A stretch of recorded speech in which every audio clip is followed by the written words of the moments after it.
Fox, I'm Meenakshi. Today, let's begin by portraying the history of the 1934 World Cup. The World Cup moved to Italy in 1934.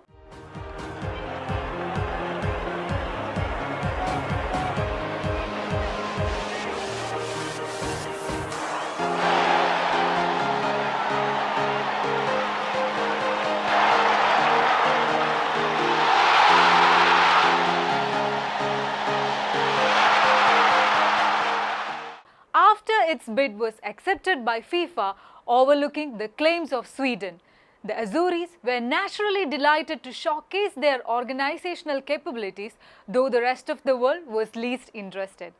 This because the ruling regime in Italy was headed by Benito Mussolini, who was seen as a dictator and a ruler who has attempted to spread the evils of fascism internationally. Small wonder then, the other nations of the world were skeptical.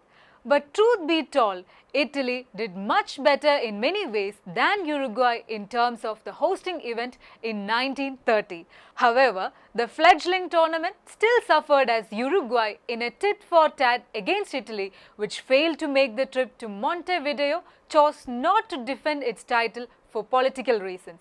Other South American countries, notably Brazil and Argentina, taking this as a cue, also sent their second-string teams, citing the huge expenses involved in the travel of the teams to Europe.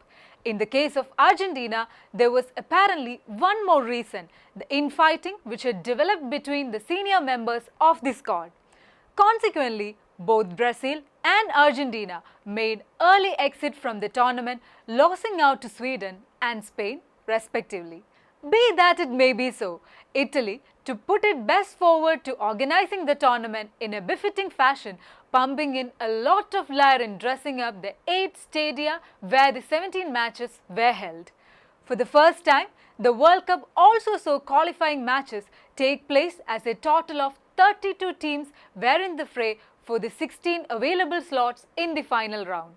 Given the fact that the tournament was still in its infancy, there were several wayward incidents like the one which forced Mexico to play a second qualifying match after it had got the better of Cuba in what was designated initially as its ticket match to Italia 34.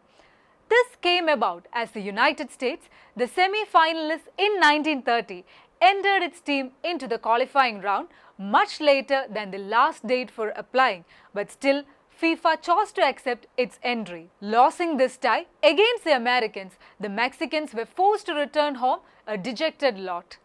The second World Cup also remains as the only one in the history of the tournament wherein the hosts were made to play in the qualifiers. Eventually, after all this drama, Italy, Czechoslovakia, Germany, Austria, France, Hungary, Egypt, Belgium, Sweden, Brazil, Argentina, Spain, the Netherlands, United States, Romania and Switzerland made the cut for the final. Elsewhere, the English and other home nations continued with their different stand against both FIFA and the World Cup, preferring to stay away and concentrate on the local professional leagues. This even after FIFA extending an olive branch and offering both England and Scotland direct berths into the final without going through the qualifying round. The tournament proper was held over a fortnight between May 27 and June 10, following a match pattern which comprised 8 preliminary matches, the quarter-finals, the semi-finals and the final. After 2 closely fought matches in the knockout preliminary round, wherein Sweden and Austria came past Argentina and France by an identical 3-2 margin, there was a litany of one-sided affairs as Germany, Spain, Hungary and Italy made progress, prevailing over their respective opponents. Belgium 5-2, Brazil 3-1, Egypt 4-2 and the United States 7-1. The other 2 matches of the same round offered much more substance before Switzerland and Czechoslovakia booked the remaining berths at the expense of the Netherlands 3-2 and Romania 2-1. The Czechs once again found the going hard before they put it across Switzerland 3-2 in the round of last 8 even as Germany and Austria polished off Sweden and Hungary with a similar scoreline of 2-1. The Italy-Spain encounter went the full distance before ending in a 1-1 deadlock, and though extra time was enforced in the World Cup for the first time, the match eventually was pushed into a replay. The Italians did face stiff opposition from the Spaniards in the replay, but was eventually successful before coming out in flying colours with a solitary goal win. The home again had it tough as it met with the wonder team Austria in the semis, but held its nerve as it crossed over this hurdle too with a lone goal in its favour. The second semi-final saw the Czechs demolish the Germans in a clinic fashion and a 3-1 victory, and as the stage was set for what was an anticipated final, all of Italy was forced to a nerve-wracking wait. The Germans were successful in getting past Austria in an upset 3-2 win, but that remained blurred as the final 3 days later was what held the focus. The Italians, of course, had the home advantage, but the Czechs were not to be written off that easily.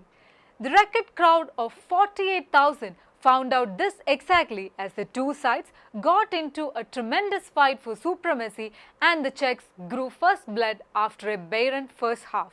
The lead goal for the visitors came in the 71st minute through Antonin Puch, and as the Czechs seemed to ride a wave of their own towards a possible win, Raimonda Orsi brought cheer to ash-ridden face of the home team fans, finding parity 10 minutes later. Football was seen as its best as the teams employed speed and robust moves through the remaining part of the match, engaging themselves to get past one another. However, for a second straight time, the World Cup was destined to remain in the host country when Italy finally found the winning touch through Angelo Schiavio with a stoppage time goal in the 95th minute. The Italians, as one man, was on their feet. Stay tuned to Striking Seconds for more soccer stories, and please don't forget to subscribe, share and like our channel. Hasta la vista.